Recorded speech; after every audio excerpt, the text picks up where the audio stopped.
Amén. Dios les bendiga, hermanos, en esta noche. Estamos en una clase más en la cual debemos de darle gracias a Dios porque cada punto que vemos es algo en el cual nuestro pensamiento, nuestra mente nos ayuda a interpretar mejor la palabra de Dios. Y eso es lo que Dios quiere, que cada día prediquemos con respecto a la verdad que encontramos en las Sagradas Escrituras, no a lo que yo pienso, ni a lo que otro dice, ni porque si nos vamos a nuestra propia filosofía, nuestra manera de pensar, no es lo correcto. Pero en esta noche me gustaría leer estos versículos de la palabra de Dios que se encuentran en el Evangelio según San Juan, capítulo 5, versículo 39. Dios bendiga al pastor Marlon, el cual es el encargado de esta materia. Invitamos a todos los hermanos que puedan compartir este video. Va a ser de mucha bendición. Va a aclarar muchas dudas con respecto al estudio de la palabra de Dios y nos trae un panorama diferente de cómo ver las Sagradas Escrituras. Evangelio de San Juan, capítulo 5, versículo 39. Cuando lo tengan, me responden con amén. Dice la palabra de Dios: escudriñad las Escrituras, porque a vosotros os parece que en ellas tenéis la vida eterna, y ellas son las que dan testimonio de mí. Oramos en esta noche. Gracias, bendito Dios. En esta hora queremos iniciar una enseñanza más, Padre bendito amado, de esta materia hermenéutica. Padre amado, bendiga a cada uno de los presentes, que sea usted llenando, Padre bendito, esa sabiduría a cada uno de ellos. Padre amado, que usted a través de esta clase pueda, mi Dios, tocar esos corazones, puedan salir, mi Dios, evangelistas, predicadores, gente que busque más y más ese trabajo en su obra, que lleve esa palabra, mi Dios, verdaderamente conforme a su voluntad. Bendiga la vida del pastor Marlon, úsalo más y más como maestro, como profesor, así también como pastor. Bendiga a su familia. En esta hora también oramos por la vida de él. Gracias, maravilloso Dios, por todas las personas también que van a estar viendo este video a través de este canal, mi Dios, que ha sido un canal de bendición. Bendiga a estas personas también, Padre amado. Usted pueda hacer de ellas un instrumento de bendición. Gracias. Hemos orado en el nombre poderoso de nuestro Señor Jesucristo, nuestro único y suficiente Salvador. Amén. Y Dios les bendiga. Voy a tomar su lugar. Dejo al pastor Marlon en esta. Gracias, pastor. Buenas noches. Dios les bendiga a todos. ¿Cuántos están listos para continuar con esta aventura? La verdad que la Biblia es apasionante, ¿verdad que sí? A mí me apasiona. Vamos a comenzar haciendo un pequeño repaso para refrescar qué es lo que hemos estado estudiando, al menos de las reglas de interpretación. La primera regla que vimos se conoce como la regla fundamental. Dijimos que esta regla dice que la Biblia es su propio intérprete. Lo que significa es que necesitamos comparar, cuando vamos a interpretar un texto, el contenido de ese texto con la enseñanza general de la Biblia. Es decir, yo no puedo sacar un texto y hacer una interpretación privada, desconectándolo de la enseñanza general de la Biblia. Segundo, vimos la regla primera. La regla primera de la hermenéutica dice que es preciso, en cuanto sea posible, tomar las palabras en su sentido usual y ordinario. ¿Es lo que esto quiere decir? Que no debemos de buscar significados ocultos en las palabras. Que no debemos tampoco inventar significados a las palabras. Que debemos de entenderlas tal cual están, siempre y cuando hagamos la diferencia de lo que es lenguaje simbólico, lenguaje figurado, y cuándo las palabras deben de ser tomadas al pie de la letra. Estuvimos poniendo ejemplos, ¿se acuerdan? Ahí estuvimos hablando de que, pues, aquel salmo donde aquel hermano pensaba que los bueyes, ¿sí? ¿Se acuerda? Los pájaros. Luego, vamos a la regla segunda. La regla segunda dice que es de todo preciso tomar las palabras en el sentido que indica el conjunto de la frase. Lo que esto quiere decir es que yo no puedo interpretar una palabra sacándola de la frase, de la estructura gramatical de la frase. Estuvimos jugando aquí con el ejemplo del té, ¿verdad? Y Paola nos hizo la observación muy atinada que aunque la palabra té y la palabra té como un conector son palabras, esas se les conoce como homófonas. Suenan igual, pero no se escriben igual. Pero si alguien no sabe, puede llegar a creer que la palabra té puede significar lo mismo en todas partes. Y ahí nos sometimos a una serie de ejemplos, la palabra carne, ¿se acuerdan? Y así estuvimos poniendo ejemplos de otras palabras. Luego llegamos a la tercera regla. La tercera regla dice, si la podemos subir ahí para que la puedan ver, porque hoy entramos a la cuarta y a la quinta. Bueno, la tercera regla dice que es necesario tomar las palabras en el sentido del contexto. ¿Se acuerdan? Y estuvimos viendo que es el contexto el que aclara el sentido de las palabras. Y que a veces un versículo que vamos a predicar o a enseñar, podemos cometer el error de sacarlo del contexto. Dijimos que el contexto que dijimos que era los versículos que están antes y los versículos que están después del texto que yo voy a predicar o a estudiar. Al menos ese es el contexto inmediato, ¿sí? Hay algo que se conoce como contexto remoto. Todo eso espero que en otras secciones de clases, si ustedes quedan con ganas y el pastor también lo considera pertinente, podamos avanzar más en esto es grande, hermano, esto es inmenso. Ustedes no saben. Esta es una cosa que uno se me voy a morir, yo no voy a lograr comprender la sabiduría eterna de la palabra, es algo exagerado. Entonces dijimos que la regla tercera nos invita a tomar, ¿sí?, las palabras en el sentido del conjunto de la frase y la frase en su contexto. Hoy vamos a entrar a la regla 4. Tomen nota de la regla 4. La regla 4 dice: es preciso tomar en consideración el objeto o designio del libro o pasaje en que ocurren las palabras o expresiones oscuras. Este autor y algunos autores de hermenéutica utilizan ese modo de expresión de expresiones o palabras. Ellos le llaman oscuras.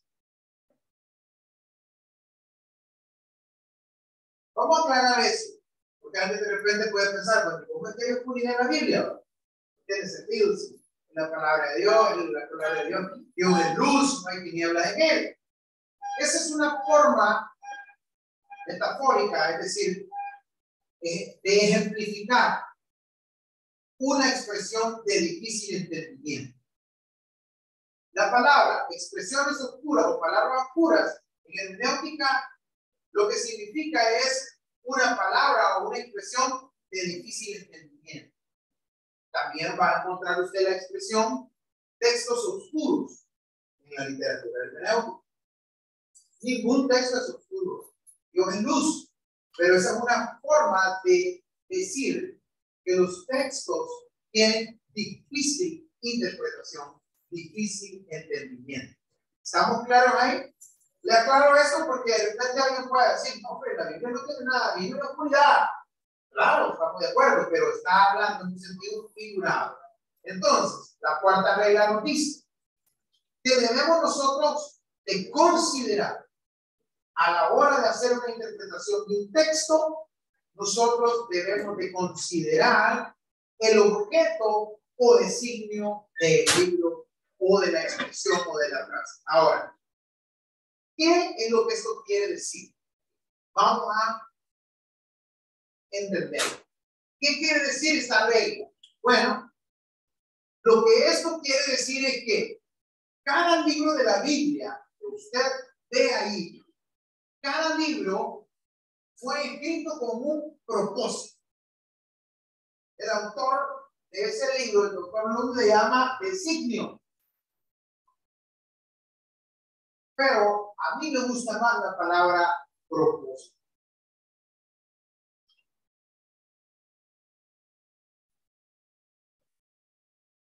Cada libro de la Biblia que usted ve ahí fue escrito con un propósito. Entonces, muchas veces hay palabras, hay frases o hay versículos completos que si se leen desconectados del propósito del libro, del propósito total del libro, lo que va a pasar es que lo vamos a terminar torciendo. Vamos a terminar cayendo en el error de darle un sentido incorrecto. Ya vamos a ir entrando más en eso, pero solo les voy a enseñar un ejemplito para que vayamos agarrando la cosa. Un ejemplito. Cuando yo estaba recién convertido, había hermanos que me decían que ellos no lo hacían de mala fe, hermano, crean. Lo que le dicen esas cosas a usted no lo hacen de mala fe, pero simplemente no saben muchas veces qué está hablando el libro de la Biblia. Yo quería estudiar. Imagínense, yo era un joven cuando me convertí al Señor. Yo estaba por cumplir 17 años. Entonces a mí el Señor me rescató, me transformó de una manera tan radical que yo decidí, yo le decía, Señor, yo quiero vivir toda mi vida para ti. Toda mi vida. Quiero hablar toda mi juventud. Pero yo quería estudiar porque yo me ponía a leer la Biblia. Había cosas que yo no las entendía. No les hallaba ni pie, ni cabeza, ni cola. Entonces yo decía, ¿cómo voy a hacer para predicar? Y yo quiero predicar. Entonces, yo me acercaba a algunos ancianos, hermanos cariñosos, ¿verdad? Que me aconsejaron, oraron mucho conmigo. Yo tengo mucho respeto por los ancianos. Pero cuando yo les decía que yo quería estudiar Biblia, teología, ellos me decían esta palabra, ¿para qué? Si la palabra dice que usted tiene la unción del santo y que no tiene usted necesidad de maestro. Ese versículo está en la primera de Juan. La primera carta de Juan. Entonces, como claro, yo era nuevo, hermano, yo no entendía. Yo decía, ellos son 10 años de estar aquí, pues ellos son los que saben. Pero hermanos, cuando ya yo, gracias a Dios que no le hice caso, hermano. Fui rebelde, pero en el buen sentido. Porque cuando me sale la oportunidad de estudiar, pues yo me voy, yo dejé todo para poder estudiar. Yo dejé todo, realmente todo, para poderme internar en un seminario. Yo estuve internado por 3 años estudiando. Dedicado solo al estudio de la Biblia. Entonces, cuando yo ya empiezo a estudiar, encuentro ese versículo que me citaban los hermanos y me doy cuenta que ese versículo no tiene nada que ver con el estudio de la Biblia y de la teología. Ese versículo de lo que está hablando es una advertencia para no caer en el error de los maestros del gnosticismo. Pero imagínense cuánta gente ha sido detenida en su pasión por estudiar la Biblia porque necesitan ese texto. Usted no necesita ir al instituto bíblico, usted no necesita ir a la universidad de estudiar teología, usted no necesita porque el Espíritu Santo le va a revelar todas las cosas. Y le leen el versículo 1, pero dice, ahí está. La pregunta es, ¿ese versículo estará siendo entendido en el designio, en el propósito del libro? ¿O está siendo violentado? ¿Está siendo extraído del propósito general del libro? Entonces, solo para que usted vaya a ver cómo esta situación puede generar problemas, y no problemas sencillos, problemas graves. Así como hace una secta, y no voy a decir el nombre, por ética, que le prohíbe a la gente las transfusiones de sangre, con un versículo de la Biblia que dice que la vida del animal está en la sangre.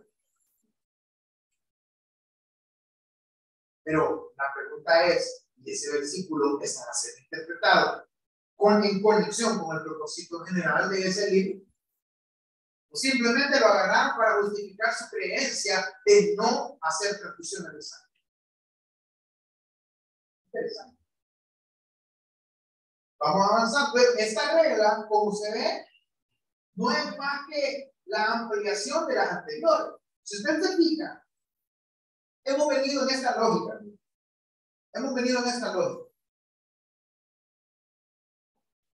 Primero, la regla nos dice que no debemos de desconectar,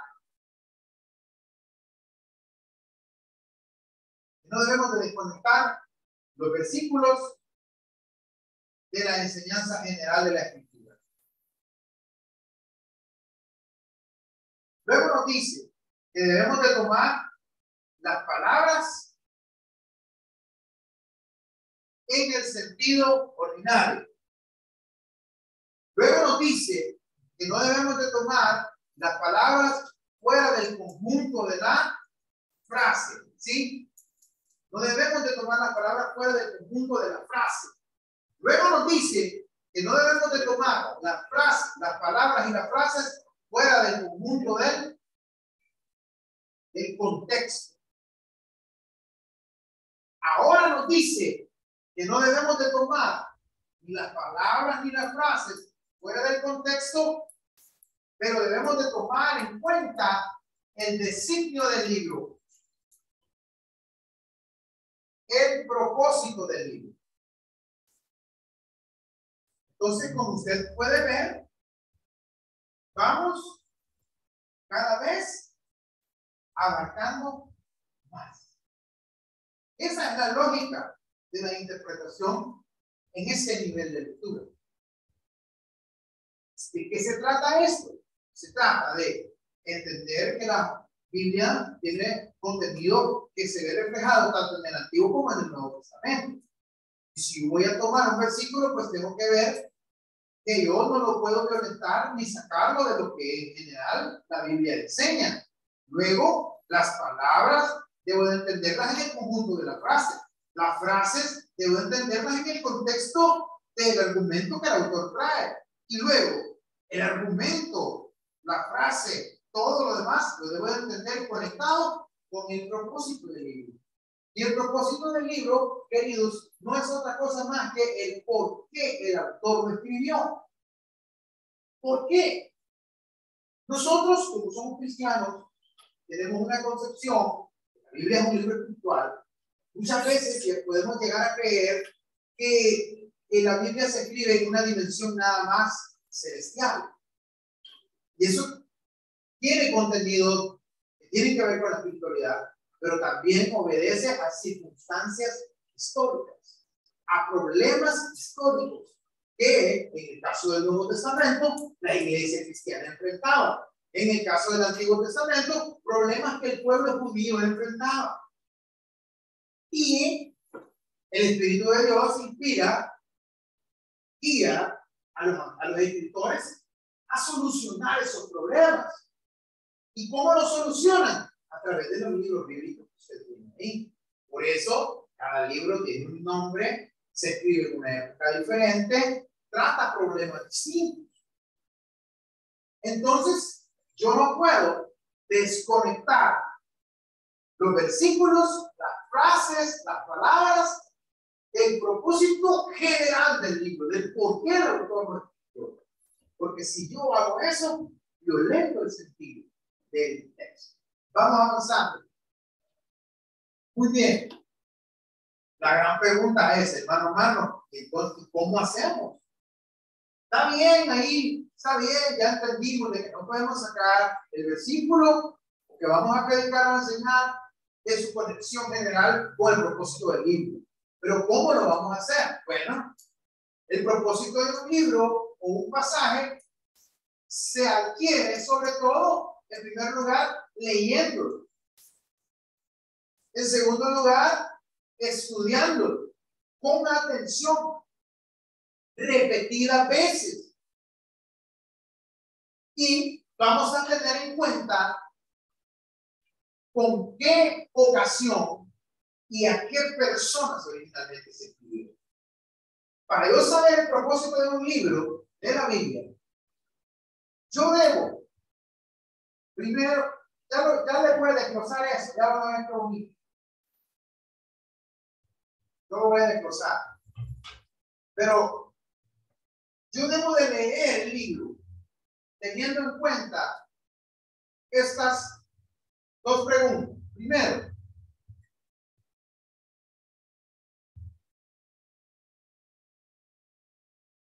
¿cuál es la ocasión?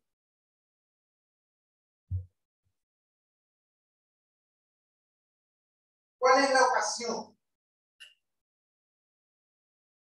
¿Cuál es la ocasión? ¿Qué quiere decir la ocasión? Lo que estaba sucediendo. ¿Qué era lo que estaba pasando? Cuando el apóstol Pablo dice, todo me es lícito, pero no todo me conviene. ¿Qué estaba pasando? ¿Qué él dijo eso? ¿Cuál era el problema que había? Cuando él dice, a este entregamos en las manos de Satanás. ¿No han leído ese texto? Eso de difícil interpretación, le diré. ¿Qué estaba pasando? ¿Cuál era la ocasión? Le voy a poner un ejemplo de la importancia de entender la ocasión. Si alguien, por ejemplo, entra aquí o alguien va pasando por la calle y ve que nosotros le estamos recogiendo la ofrenda, esa persona va a decir, por eso yo no voy a la iglesia, porque solo que pidiera el dinero es. Pero él no entiende la ocasión. Él no entiende que parte del culto cristiano es dar a Dios de lo que recibimos. Y nadie nos obliga, nadie anda con una pistola, ni con un machete, ni con un cuchillo. ¡Arre! ¡Tiene que darle! Nosotros de nuestra voluntad, agradecimiento al Señor damos. Nadie nos pone una cuota, lo hacemos por amor. Pero él no conoce la ocasión, él va a ir de paso y va a ver que estamos, lo están bolseando. No va a entender la ocasión. Lo mismo pasa con el texto. Si yo no me pregunto cuál es la ocasión, lo voy a leer, ojo con esto, lo voy a leer desde mi situación. Y por ende lo voy a interpretar desde mi situación, sin penetrar en la ocasión del texto. ¿Vamos bien ahí? Bien. Lo otro que usted se tiene que preguntar, no solamente es cuál es la ocasión, sino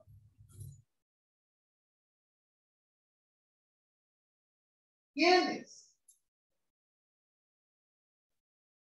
¿Quiénes son los receptores originales? ¿Quiénes son los receptores originales del mensaje? Es decir, eran salvadoreños a los que Pablo les estaba escribiendo, eran nicaragüenses, eran mexicanos. ¿Cuál era la característica de esas personas?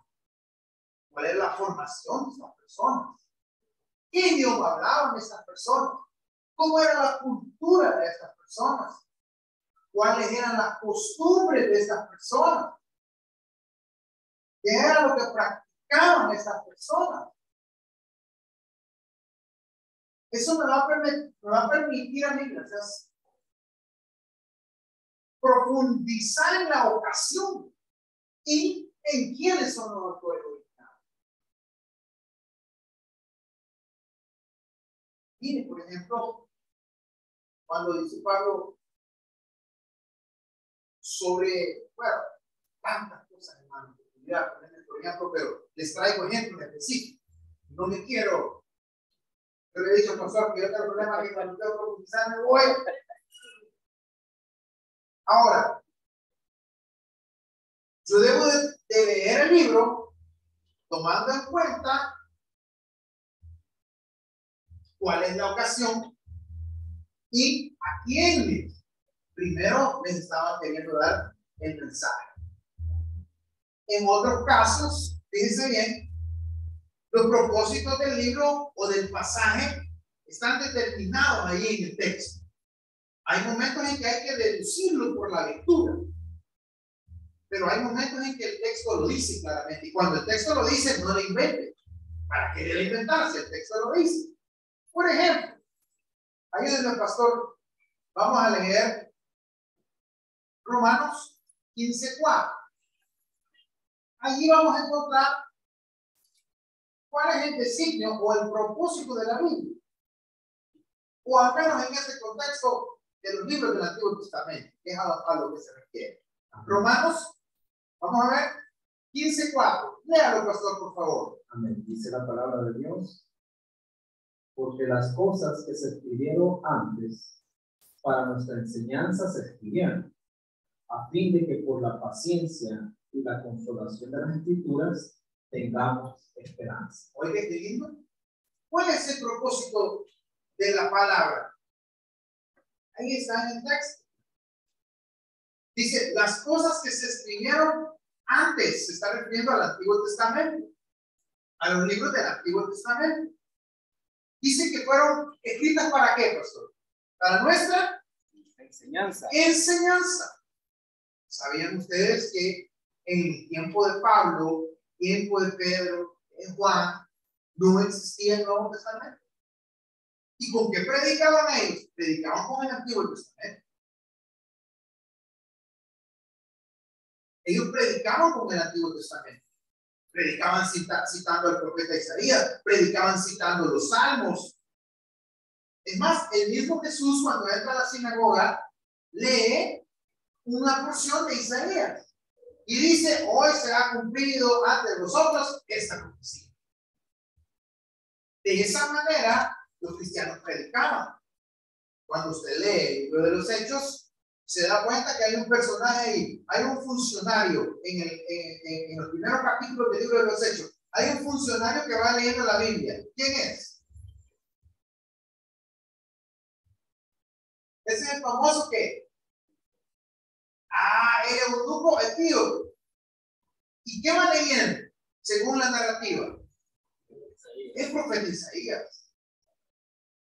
Entonces, Pablo está diciéndonos ahí, el propósito de la Biblia es ser nosotros enseñados y que seamos nosotros guiados de tal manera que tengamos paz en nuestra vida.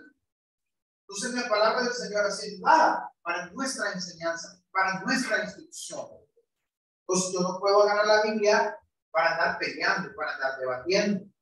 Aunque si a mí me quieren sacar de mi fe, yo tengo que defenderme. Pero yo no puedo estar haciendo debates en las calles para generar polémica entre las personas. Yo tengo que ser muy maduro, tengo que ser muy prudente. Ahora, si alguien ataca la fe, ataca el cristianismo, yo tengo que defenderlo. Me ha tocado hacerlo en muchas ocasiones, pero trato de no entrar en una polémica, porque la palabra no es para polemizar, pero sí debemos defender la fe. Entonces, tenemos otro ejemplo ahí, 2 de Timoteo 3:16. Vamos a darle lectura para que veamos el propósito de las Escrituras. Toda la Escritura es inspirada por Dios y útil para enseñar, para redarguir, para corregir, para instruir en justicia. Mire, ¿para qué es entonces? ¿Cuál es el propósito de las Escrituras? Ahí está, están los verbos bien marcados. Mire. Corregir. corregir, redarguir, enseñar, instruir. ¿Pero para qué? En justicia. ¿Cuál es el propósito de ser enseñado, corregido y redarguido? Ahí está. Y la palabra perfección ahí significa madurez. No estamos hablando de que va a ser impecable y que usted va a ser una persona santa al igual que Dios, porque santo solo es nuestro Padre. Nosotros somos aspirantes, candidatos, estamos en la lucha, estamos en la búsqueda, estamos en el camino, pero cada día nos damos cuenta que tenemos unos grandes errores y unas grandes falencias, ¿sí o no? Sí. Pero Él es nuestra meta, ser como Él es la meta, y a eso se le llama en la Biblia perfección, así se tradujo, pero una mejor traducción sería madurez. ¿Por qué? Porque la madurez es cuando nosotros hemos alcanzado una plenitud en el desarrollo. Entonces, a fin de que nosotros podamos tener madurez. Entonces, yo no me puedo inventar un propósito de la Biblia porque ahí está dado. El propósito es enseñar, exhortar, vivir, corregir, en justicia, es decir, rectitud, en integridad. ¿Para qué? Para que yo pueda llegar a alcanzar la madurez cristiana, la madurez en Cristo. ¿Ya?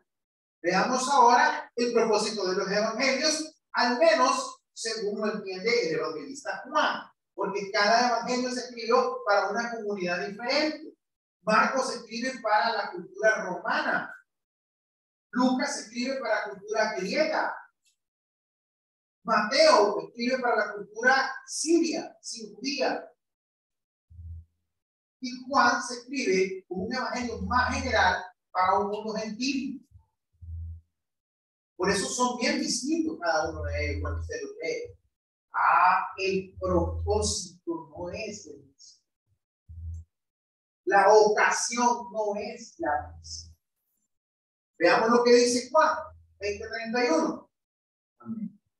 Pero estas cosas se han escrito para que creáis que Jesús es el Cristo, el Hijo de Dios, y para que creyendo tengáis vida en su nombre. Oiga, ¿cuál es el propósito por el que se escribe el Evangelio de Juan? ¿Para qué? Creamos Cristo Jesús. Que Jesucristo es, dicen, el Hijo de Dios. Oiga, ahí hay un propósito. Juan va a demostrar el qué de su obra. Que Jesús es quién? El Hijo de Dios. El Hijo de Dios.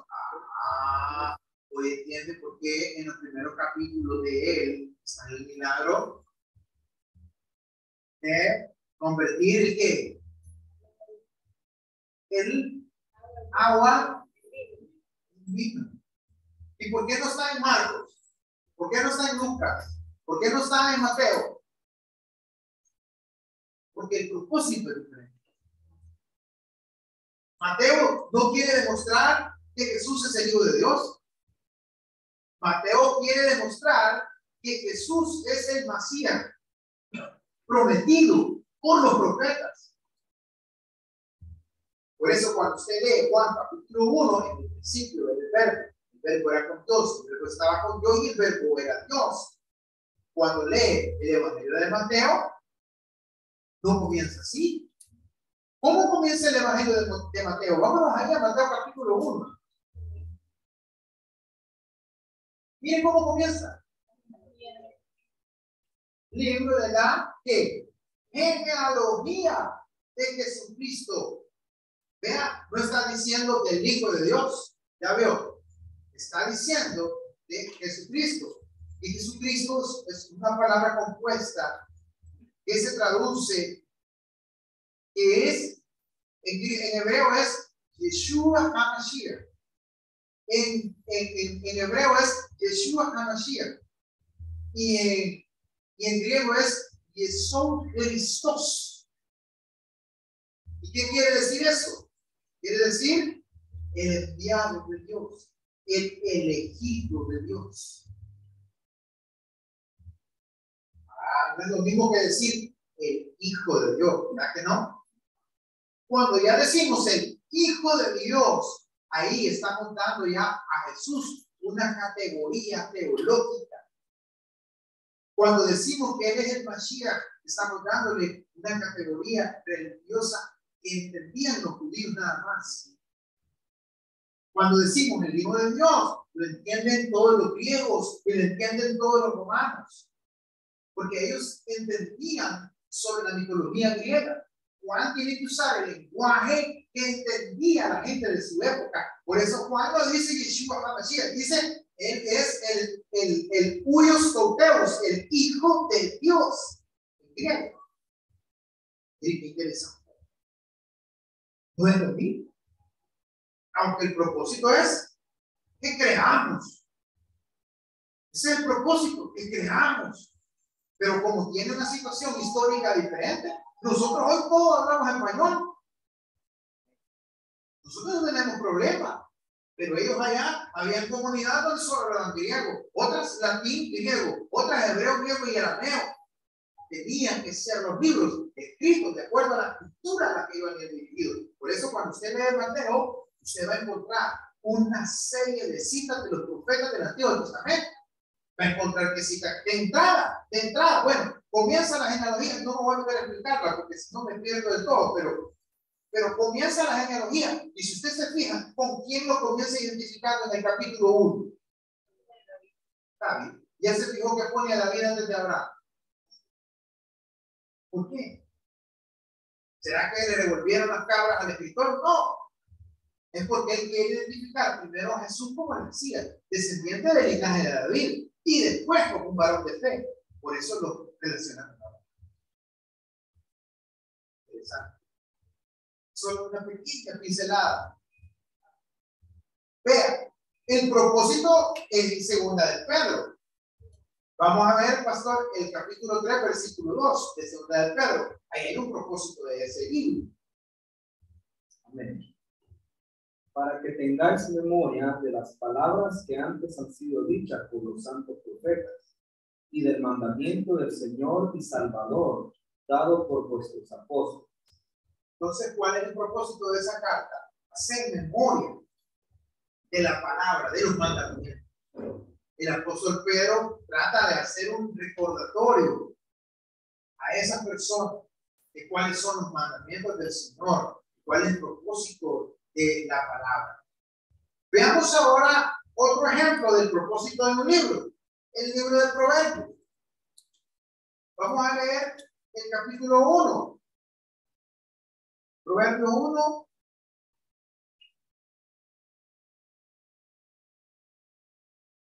Vamos a leer el versículo 1 y el 2, porque ya no hay no sé por qué yo pongo ya muy abajo, no lo veo. Vamos a ver, profesor. 1 y 2 del libro de Proverbios. Amén. Los proverbios de Salomón, hijo de David, rey de Israel, para entender sabiduría y doctrina, para conocer razones prudentes. 3. Para recibir el consejo de prudencia, justicia, juicio y equidad. Miren qué interesante. Entonces, ¿sabe cómo diríamos, en pocas palabras, en un lenguaje bien salvadoreño, el propósito del libro de Proverbios? ¿Sabe cuál es? Avivar.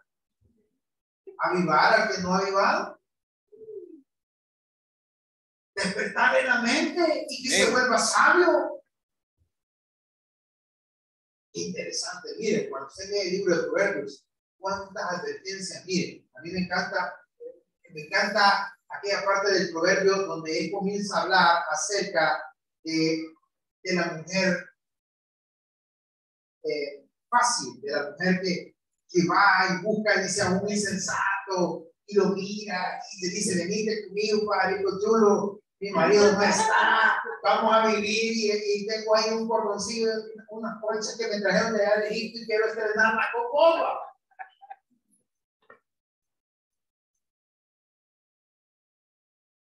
Pero luego introduce las consecuencias de tener una mujer que no es la de uno, o en el caso un hombre que no es la mujer. Tiene ahí una serie de consecuencias. Sabiduría. Avivar al que no ha avivado. Despertarle la mente, aprender a entender. Por eso en el libro de Proverbios usted no va a encontrar los mandamientos de manera explícita. sino que los va a encontrar de una manera mental, las consecuencias de no cumplir los mandamientos, los beneficios de cumplir los mandamientos. No los va a encontrar directo, no matarás, no robarás, no los va a encontrar directo, los va a encontrar explicado en la sabiduría de la vida. Comprenderlo. Entonces cuando yo ya vaya leyendo el proverbio, yo ya voy a tener en cuenta que el propósito es ayudarme a mí a entender sabiduría. Ahí la palabra doctrina significa enseñanza, no está significando una doctrina teológica como la podemos entender nosotros, sino que está hablando de la enseñanza práctica de la vida para conocer razones prudentes, para recibir consejo de prudencia, justicia, juicio, equidad. Y ahí el versículo 4 me encanta, dice, para dar sagacidad ¿a quién? Dice que hay una versión, solo verdad.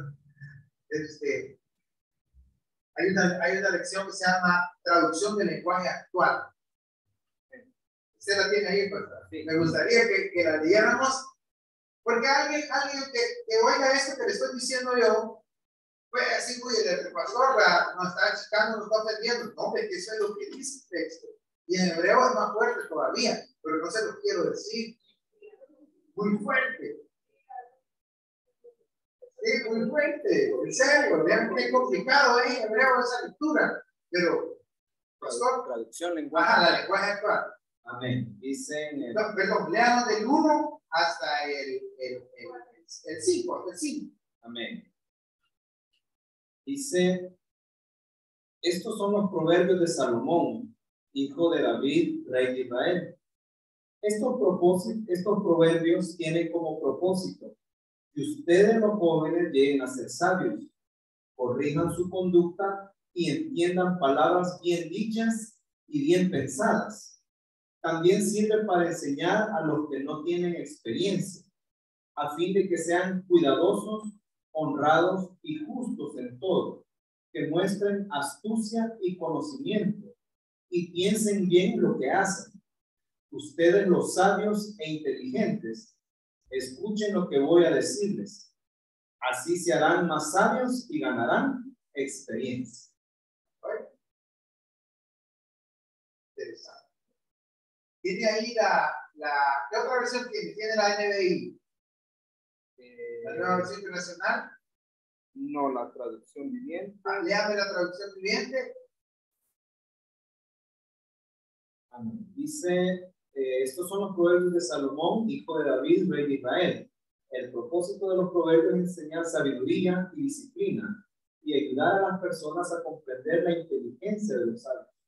Su propósito es enseñar a vivir una vida disciplinada y exitosa y ayudarles a hacer lo que es correcto, justo e imparcial.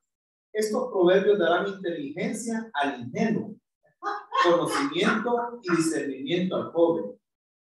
Que el sabio escuche estos proverbios y se haga aún más sabio. Que los que tienen entendimiento reciban dirección. ¿Perfecto? Aquí dice al ingenuo. Sí. Entonces es despertar, avivar. Como decimos nosotros, avive. Avivarlo. Que deje de estar pensando que lo malo es bueno. Se dé cuenta que el peor error, y por eso me encanta, hay un proverbio que dice, ¿y para quién es lo cortado de los ojos? ¿Y para quién son los ayes? ¿Para quién dice? Para el bebedor de vino. ¡Al bollo, pues! ¡Al borracho! Ese siempre va a andar morado, ese siempre va a andar reventado, quejándose. Interesante. Para que ya no se lea igual el libro de Proverbios, entendiendo cuál es su propósito. Se lee con más profundidad. Muy bien. Vamos a avanzar entonces. Sigamos, por favor. A veces no vamos a lograr, no vamos a encontrar el propósito. O sea, hay libros que no lo traen. Ahí es donde les pone bonito eso. Ahora vamos entonces a trabajar para que ustedes aprendan cómo se hace. Si no, nada me serviría a mí. Si yo termino este curso y ustedes no lo saben hacer, pues no hemos logrado que ustedes construyan habilidades. Y es lo que queremos. Vamos a leer juntos la carta de Gálatas y Colosenses. Vale, vamos a hacer así. A los hermanos que están aquí de este lado, están aquí en esta parte, les vamos a pedir que lean Gálatas. ¿Cómo les voy a dejar Colosenses a ustedes? Colosenses, a este grupo de aquí, Colosenses. Y aquí a los hermanos que están en el centro y allá, les vamos a pedir que lean Gálatas. Gálatas. Vamos a leerlo y vamos a tratar de determinar el propósito. ¿Cuáles eran las dos preguntas que yo tenía que tener en mente a la hora de leer para saber el propósito? Por eso se las apunté. Vayan leyendo y donde sientan que se está perdiendo, regrese. ¿Cuál es la ocasión? ¿Y quiénes son los receptores originales?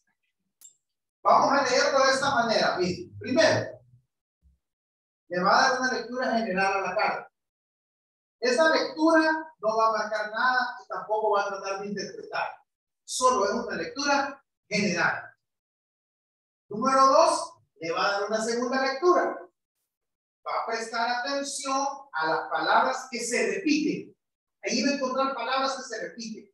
Va a prestar atención a las palabras que se repiten y que puedan tener un significado que le ayuden a entender. No me van a marcar que cada vez que aparezca. Se repite, pastor. No. Son palabras que tienen que tener un significado que usted considera que le ayudan a comprender. Marcarlas. Y también va a encontrar frases que se repiten, frases completas. Las va a marcar también. Luego, si usted quiere, puede marcar o puede subrayar las ideas que considera más importantes. Puede usar diferentes colores para resaltar las ideas principales y diferenciarlas de las secundarias. Eso ya es, se lo dejo a su antojo, a su criterio, a su creatividad. Entonces, vamos a poner un tiempo. Tenemos las 7:30. Vamos a dar Vamos a dar 15 minutos para este ejercicio. Realmente es tardado. Ya sé, mucho, consume mucho, pero al menos para que vayamos teniendo una especie de calistenia y vayamos viendo cómo se da. Yo les voy a dejar esto aquí en la pizarra, aquí en la pantalla, y las preguntas en la pizarra. Voy a detener ahorita la grabación por un momento para que podamos concentrarnos en la lectura. Vamos a leer, ustedes van a leer Colosenses y aquí sus hermanos de este lado van a leer Gálatas. Vamos a comenzar entonces. Comienza la lectura. A partir de ahora, ¿quién me lo cuenta? 15 minutos. Pastor, póngalo ahí en el cronómetro para no hacer. Comiencen, hermano.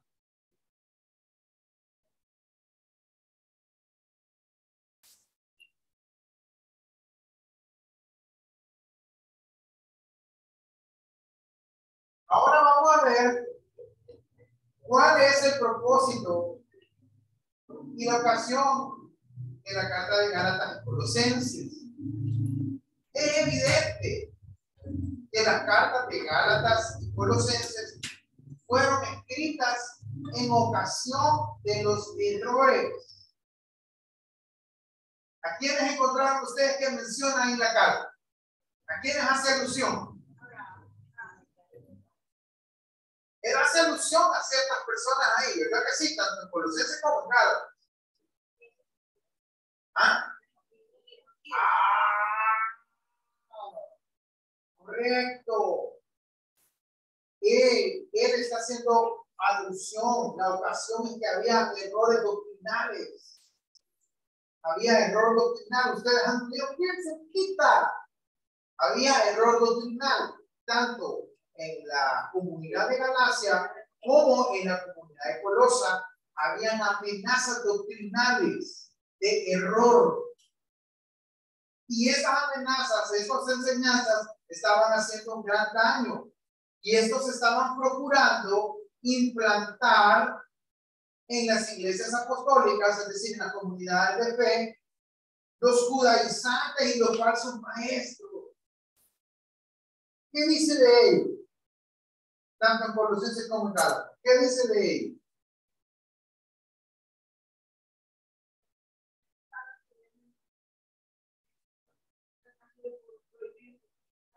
Y lo mismo dice también en Gálatas. Es igual.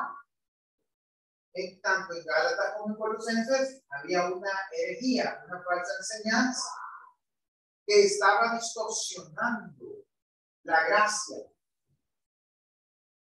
Estaba mezclándole a la fe en Cristo rudimentos. Por eso encontraron la mentada palabra de ser rudimentos. Es decir, las creencias de los judaizantes. Entonces, y estos estaban introduciendo algo que se llama legalismo. ¿Cuántos han podido hablar la palabra legalismo? Amén. Vale. Ellos estaban introduciendo el legalismo. Y el legalismo es la creencia que me lleva a mí a conferirle poder salvífico a las obras, a las prácticas. Es decir, no se va a salvar si no se circuncida. Era el contexto de la carta. Igual que Gálatas. No se va a salvar si no celebra la fiesta, las lunas, todo lo que ahí explica, los días. Los judaizantes enseñaban eso, que era necesario creer en Cristo, pero también tenían que seguir al pie de la letra todas las costumbres del pueblo judío. ¿Cuál es el problema? Que ellos no eran judíos. Esas fiestas y esas prácticas siguen vigentes para todos los judíos, aunque crean en Cristo. Para ellos es parte de su cultura. Ellos, judíos, yo conocí judíos cristianos que celebran el sábado, el día sábado, porque ellos es parte de su tradición. Es como para nosotros el 15 de septiembre. Para nosotros el 15 de septiembre, el día de la independencia, celebramos la libertad de la corona española. Estamos bien actualizados siempre. Otro montón de coronas, ¿verdad? Pero al menos ese día se reconoce que hubo una emancipación. Para ellos el Shabbat es un día de celebración, de cesación. La palabra Shabbat no significa sábado. Hoy significa cesación en hebreo. Cesación. Entonces, ellos, como judíos, tenían simpatía por el cristianismo, por las comunidades de fe. El problema era que le imponían a la gente sus creencias. Y estos, los gálatas, los colosenses, ellos eran descendientes de griegos, descendientes de romanos. Eran gente mestiza como nosotros. Ya no tenían por qué circuncidarse, ya no tenían por qué guardar el sábado. ¿Por qué razón? Bueno, porque se dio un acuerdo apostólico en el cual en Jerusalén se acordó por el Espíritu Santo que los gentiles, o sea, todos los extranjeros que creyeran, no tenían por qué circuncidarse, no tenían por qué someterse a las costumbres de ellos. Pero había salido un grupo que andaba visitando las iglesias predicando que sí era necesario cumplir todos los rudimentos, todas las prácticas para poder tener la salvación plena. Que la gracia de Jesús solamente era una parte, pero que ellos tenían que celebrar todas las demás fiestas de ahí. Esa era la vocación. Entonces, ¿cuál es el propósito? Bueno, pues el propósito de estas dos cartas es exponer con toda claridad la salvación por la muerte expiatoria de Cristo. Exponer la salvación. El sacrificio de Jesús era el cumplimiento de todas esas sombras que estaban en la antigüedad. Y el sacrificio de Cristo resumía todos los cumplimientos. Y que a causa de su sacrificio, los gentiles podían tener la salvación sin necesidad de practicar las fiestas y los mandamientos del judaísmo. Oiga, que no estoy diciendo ignorar la Torá. Estoy diciendo las fiestas, las costumbres que se fueron construyendo a lo largo de la historia del pueblo judío. Entonces, contrario a las enseñanzas de los judaizantes, ellos predicaban las horas, la observancia de los días, las observancias de las ceremonias. Contrario a eso, Pablo les está diciendo, no. Y por eso en la carta de Gálatas dice, estoy sorprendido de qué tan pronto ustedes se han olvidado. Me parece que he trabajado en vano con ustedes. Pareciera que no les he enseñado, les dice.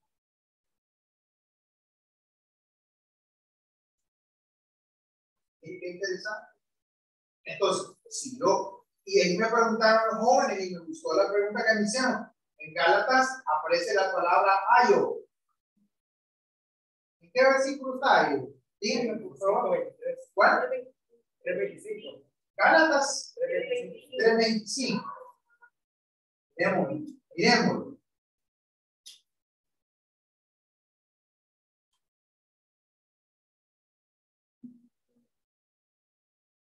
Vale, miren. Para entrar en contexto, vamos a leer desde el 22. 3:22. ¿Cuánto lo tiene? Dice, mas la escritura lo encerró todo bajo pecado, para que la promesa que es por la fe en Jesucristo fuese dada a los creyentes. Pero antes que viniese la fe, estábamos confinados bajo ¿qué?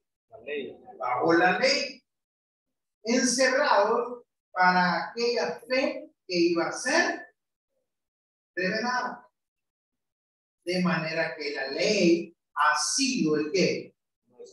Nuestro ayo para llevarnos a Cristo, a fin de que fuésemos justificados por la fe. Pero venida la fe, ¿qué pasa? Ya no necesitamos ese ayo. La palabra ayo significa niñera.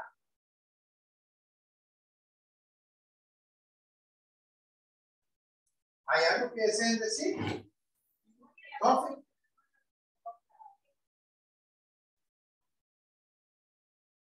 Vale. Ahora les explico. La palabra ayo no es la transliteración de la palabra griega. Y un ayo en la educación griega habían varios niveles, pero un ayo era el encargado de guiar al niño hacia la escuela. Un esclavo encargado de guiar al niño. Entonces Pablo está usando esa figura diciendo que la ley, es decir, las enseñanzas del judaísmo y del Antiguo Testamento, son un ayo, son una guía, es decir, nos agarraron de la mano, nos enseñaron que existe la prevaricación, es decir, el pecado, la desobediencia, y eso nos permitió recibir a Cristo como Salvador. ¿Cómo supimos nosotros que éramos pecados? Que éramos pecadores por los mandamientos, por la ley. Al saber que hemos quebrantado la ley, necesitamos un Salvador. Ese Salvador es Jesucristo. Entonces, ese ayo es esa guía, es esa niñera. Como cuando hay una persona que trabaja en una casa y pues la mamá se va temprano a trabajar, el papá se va temprano a trabajar. ¿Quién lleva al niño al colegio? La persona que se queda cuidando a los niños, que nos ayuda con los oficios domésticos. Agarra al niño, ¿verdad? Lo lleva al colegio y lo va a traer. Era una cultura similar en el ambiente griego. Como Pablo sabe que ellos entienden ese lenguaje. Pablo está comparando la ley con el ayo, con la guía, con el encargado de llevar al niño a la escuela. Entonces dice Pablo, la ley no es mala. Él no está diciendo que sea malo. Él está diciendo, cumplió su función. ¿Y cuál fue su función? Llevarnos a lo superior, a Cristo. ¿Estamos bien ahí, compañeros? Amén. Muy bien. Ahora, claro que yo sé que tuvieron sumamente poco tiempo. No crean. Pero era solo para que ustedes esto lo sigan practicando. Cada vez que le toque predicar, tomen la tarea de leer el libro completo. Para que no saque de contexto los versículos. Y su mensaje sea más rico, más poderoso, más profundo. Y pueda ser un mensaje que edifique, que construya y también informe a las personas. Entonces siempre, entonces ya vieron ustedes predicación, ya vieron Antiguo Testamento, Nuevo Testamento. Ahora integren todo eso. Por eso dejaron de último ese curso. Por eso hermenéutica es la cereza del pastel. Porque aquí vamos a integrar todo. Las clases, la otra clase que ha recibido, sigan la mañana. No la guarden en el baúl, déjalas de nuevo. Y practique los consejos que los otros maestros le han dado. Eso le va a permitir ser un predicador con conocimiento, con sustento, con fundamento. Hermanos, estoy preocupado porque el tiempo no nos alcanza. Se dan cuenta ustedes cómo, y eso que no perdamos tiempo desde que entramos a darle. Pero miren, hoy me quedé apenas en eso. Aquí seguíamos. Ahí teníamos otros ejemplos más. Entonces, vamos a trabajar el próximo sábado. No vayan a faltar.